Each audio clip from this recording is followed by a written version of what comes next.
Hi all, I have another very interesting instructive game to show you of Leela Chess against the mighty Fire 7.1 chess engine. Let's have a look. E4, Fire is playing white. The first 4 ply are given to both up to this point. So bishop g7, this is the start position. Now we have d4 from Fire. It looks like the classical pawn duo in the center, but it's challenged with c5. d5.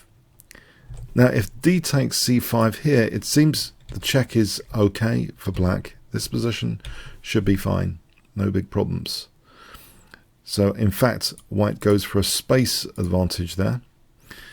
We have an immediate b5 from Leela. So now if bishop takes, then there's check, and after knight c3, bishop takes c3 check, winning that bishop. Thanks very much. So for that reason, the bishop retreats. Going here, it doesn't help. c4 looks good. So bishop goes back to e2.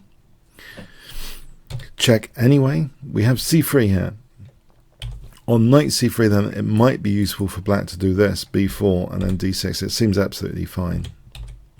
And on bishop d2, again b4, there might be using the pin scenario, but maybe if the queen goes all the way back here, this kind of situation, hitting e4 here, it's a bit congestion. There's no e5 because of knight d5 here because of that congestion, it seems. And say this position, it seems absolutely fine for black, no big problems.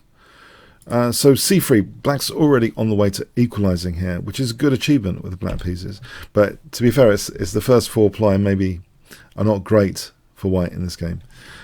So knight f3, knight f6, knight bd2, both sides castle, a6, a4. There's no real threat at the moment because of course it's pinned to the rook.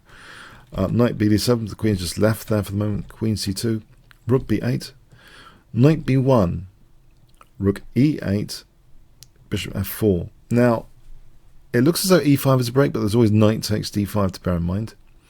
Queen c7, and it looks on the surface as though it's putting the brakes on e5. It is, of course, and maybe a bigger concern is the placement on the a file, though.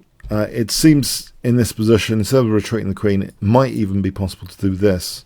For example, this, but this is not something structurally maybe Leela's interested in the long term. Queen d8 as well is plausible. Again, e5, knight takes d5. Hits the bishop. So anyway, queen c7 seems very sensible. A takes, knight a3. And now bishop a6, actually, holding that pawn. And you might think, well, it's a loose piece, can it be exploited? I checked this out. If knight c4, which looks a bit flashy, just queen c8 seems sufficient. For example, this position seems okay, at least even. Even Stevens. So knight d2, queen b7. c4 from white. Interesting, because it kind of opens up the diagonal. There's a little bit of awkwardness here. Leela plays b4. Now, if we look at knight b1 here, let's just check out knight b1. I know it looks like congestion charges, etc.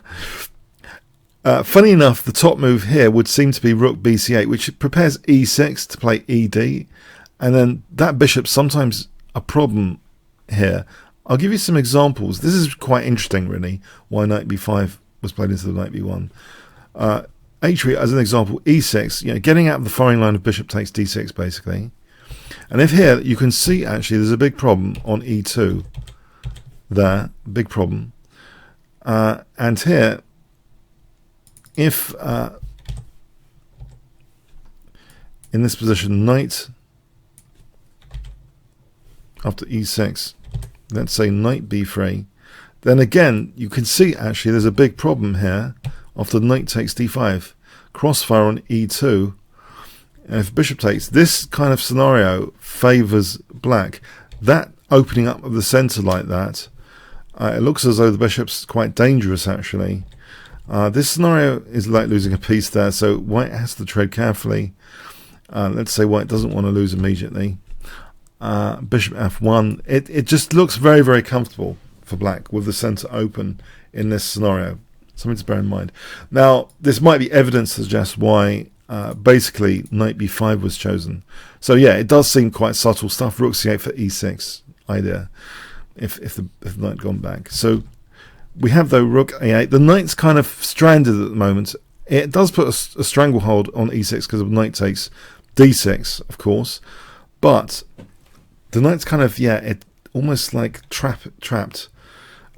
So rook e b8, and Leela now times the capture here to play the capture here on b5, and now seizes that a file. Actually, a nifty way of seizing the a file. Queen a7. Okay, the rook is left to control that a file. F4, rook a2, and actually there's quite a naughty threat in this position. White played knight b3. You might be wondering why knight b3 controls the d4 square. You see that? And just for a bit of fun, let me show you this. h3. Can you see what black plays here tactically? Beautiful idea. If I give you 5 seconds to pause the video, what would you play with black? Okay. Rook takes b2, and then knight takes d5, hitting both the queen and bishop. And then knight takes e3 for bishop d4. Yeah, a subtle threat there, but handled with knight b3, controlling d4. We have now knight f8, and now white goes a bit crazy here, super crazy, quite a super committal move from Fire, a bit shocking. G4, yeah, very, very committal. It seems as though, for example, bishop c1 doesn't seem such a big deal. There's no big issues.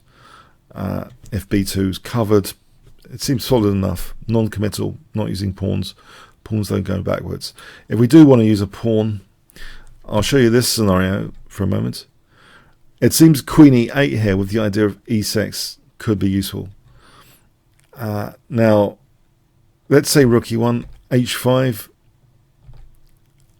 Here, e5, in fact, might be the best way to do it, to threaten e takes. So if taking like this, then this scenario actually, yeah, e4 is vulnerable. So say white has to do something about e4, like f5. It ends up being much better actually for black. Black's got a big advantage there. So that center seems basically a bit fragile after this kind of thing. e5. It does seem there's a certain amount of fragility. So anyway, yeah. It just seems quite panicky. It's a mystery in some sense. Perhaps best was bishop c1. Okay, and in that line, let's just revisit this line with g3. And here, I think rook e1 is sufficient to actually dissuade e6 at least. Knight c1 hitting the rook, bishop f3, and that should be sufficient. That should be okay. But yeah, it is slightly dangerous, this idea of the queen moving to support a pawn break. And we get this theme later on as well. Okay, but for the moment, a brilliant move, brilliant positional move is played here, which reminds me a lot of actually Mike Basman games. Basman used to be really fantastic on the rapid circuit when I was younger, much younger, more than 10 years ago. I remember huge nights out of the Grob system, and in fact Leela gets these kind of Basmaniac nights here with this next move, which is a bit grobby. Can you guess? If I give you 5 seconds to pause the video, what would you play with black? Okay, g5, yeah, to get this massive square for a knight. F takes is played. Yeah, maybe it's not particularly great to play f5 anyway. You still get e5 after protecting, maybe g5. So this is taken. So we've got a nice positional pawn sacrifice. And white's not in a great position to do anything tactically here. In fact, now b2 is under fire. That's protected against fire. So knight g6, and now that rook's evicted, but now a mighty knight coming to e5, and we get another nifty queen move supporting potentially f6 to open up things. And white prepares, it seems, for f6 here with bishop e2 to be able to answer with rook f1 on f6. So that's no good there at the moment, f6. We have knight d7 and now knight c1, and instead now e6. So this is still, what is it really doing? It's still, after knight d3, this structural transition, we get a 2-to-1 pawn majority here. Still a nice square on e5.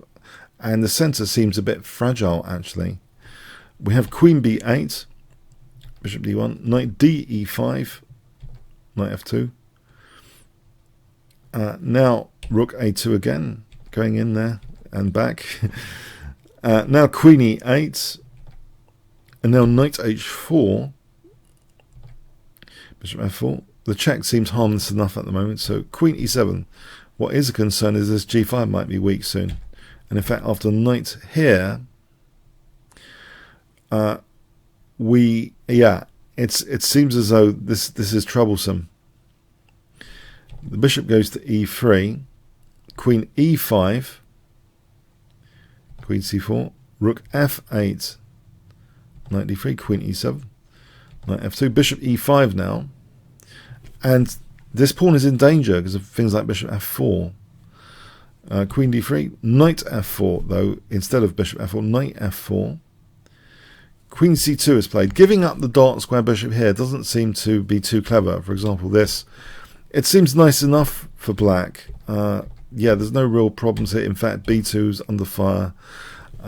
Yeah, it's no real problems. So queen c2 was played. b3, this is nice to try and deflect the queen away from e2.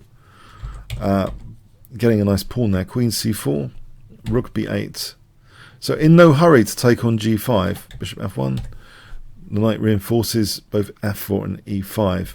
Yeah, there was actually no problem taking on g5 here. This is harmless. In fact, it's much better for black after taking check. It's a disaster. Yeah, that's a disaster for white. That would be much better. So, okay, knight hg6. So this positional pawn sacrifice, the pawn's regained now with interest. Basically, look at that e5 square. Great positional pawn sack. Knight d3. This transitions into an endgame, this move, knight d3. You might wonder why. Why would that be played? Queen e1. It looks as though queen h4 anyway, and it's very, very dangerous for the white king. And white might have nothing better than knight d3, exchanging off queens here. And this endgame is just terrible. If you look at this center, it's just vulnerable. So we have actually, so after queen c1, queen takes, knight d3. So now, yeah, it gives the option of simplifying, which Leela takes. Knight takes d3. Knight takes c1. Rook b4 supporting the 2-to-1 pawn majority, potentially after taking, and then c4. So we have bishop h6. On bishop d3, then just simply rook d4, nudging that bishop away for the check, and then bang, bishop f4, exploiting the pin, is very nice indeed. Winning. Yep, piece up there, thanks very much. So bishop h6, bishop g7, and now bishop comes back to attack rook d4. Bishop a5, and now this pawn is taken. Yeah, white's center has been blown up really in a hyper-modern fashion. 2-to-1 pawn majority over here. d5 is now weak as well. Black's doing fantastic here. Rook a4, bishop d2, knight f4, bishop b5, rook d4, bishop c3, rook e4, rook e1.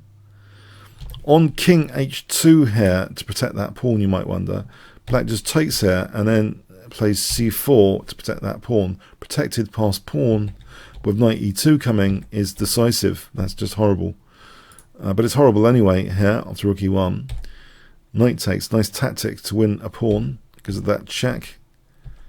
This is just a winning position, it seems, here. Knight takes, b2, yeah. It's just, even though it's opposite colour bishops, this is actually a case which is totally winning. There's no drawing chances. The centre is just collapsing here. 3 pawns up. Thanks very much. And yeah, I personally found it a bit surprising because Fire is one of the most dangerous engines going. If you remember in stage 1, it came ahead of Leela. It was just crushing engine after engine after engine. It's really, yeah, a destroyer. But this is the game continuation anyway, so until the checkmate here. So yeah, with the black pieces, Fire, who came ahead of Leela in stage 1, lost. I know. It's shocking. How can it be explained? I don't know. Maybe black seemed to equalize out of the opening. Let's say a few assumptions. Black seemed to get a good game out of the opening. It did seem to be in hypermodern style. It seems as though the centre became weak later. G4 might be a mistake, might be causing white to have major instability issues after that pawn sack, because that pawn sack, when Leela regained that pawn, that e5 control is what people dream about when they play like the modern Benoni, the systems with that pawn structure to get the dark squares for mighty knights is one of the goals quite often, which reminds me a lot of Basman games, when he's often using g4 or g5 positionally, to sort of, sometimes as a sack to get a knight on e4. That's a Basmaniac positional strategy I've seen time and time again from way back.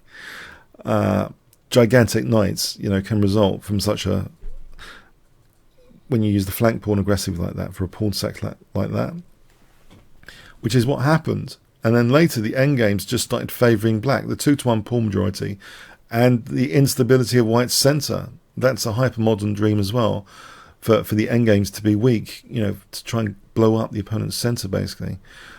When you're playing provocatively, you want the centre to be occupied for you to destroy it later in the hypermodern tradition. So anyway, yeah, it's a pretty stylish game. I hope you got something from it. Pretty instructive, I thought. Comments, questions, likes, shares appreciated. Thanks so much.